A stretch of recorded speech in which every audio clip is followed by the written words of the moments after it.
Ujjal Dosanjh is an activist who became the Attorney General and Premier of British Columbia. He was the Minister of Health for Canada, and he wrote his autobiography, Journey After Midnight, and now has out his debut novel, The Past is Never Dead. Everybody, Ujjal Dosanjh, give him a big hand. Thank you, thank you. It feels very different from politics. In fact, much better.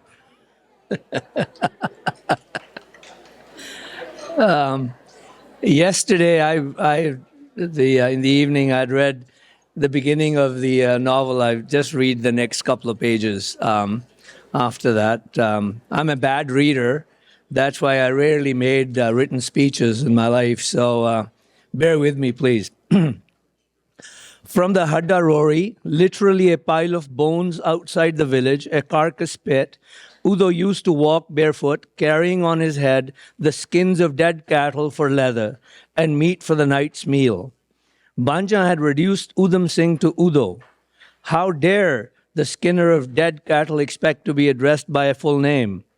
5'7", of light build, the light-skinned Udo worked the lands of zamindars and skinned their dead cattle for a puny share of the seasonal produce, the occasional used clothing, and crayons. Even as a child, he saw how zamindars were always dressed in laundered, clean clothes, a symbol of their power, and the fact that they owned the land and didn't work it themselves. One day, with his soft baby hands, Kalu felt Udo's bare, calloused ones, and his feet and their ruptured, dry soles, overgrown nails filled with earth and traces of dead cattle. Son, I don't want you to grow up a chamar. You will never do what made my hands and feet like this, Udo had said to Kalu. After the hard and dirty work in his spare time, Udo, like the zamindars, dressed in washed and clean clothes. The bastard thinks he himself a zamindar, Kalu had heard young and old zamindars say of his father. As far as Banjhan was concerned, Udo had no claim to clean clothes or his humanity. He was a mere beast, born to beast, to serve the upper castes. He couldn't ever be allowed the right to even assert a right. One night, a zamindar found one of his oxen stolen. He hired cattle theft tracers, men who claimed to be specialists in determining who had done it. After a quick investigation, they fingered Udo. Why not? The man wears clean clothes. He has to have money, the zamindar said when Udo was brought to him. Standing nearby, Kalu picked up a broken piece of brick. His body tensed, the top half of the head leaned right to swing back and hurled the brick at the zamindar. Kalu, no, Udo yelled and held him back just in time. The police came to Banjhan. Udo was summoned to the Diwan Khana.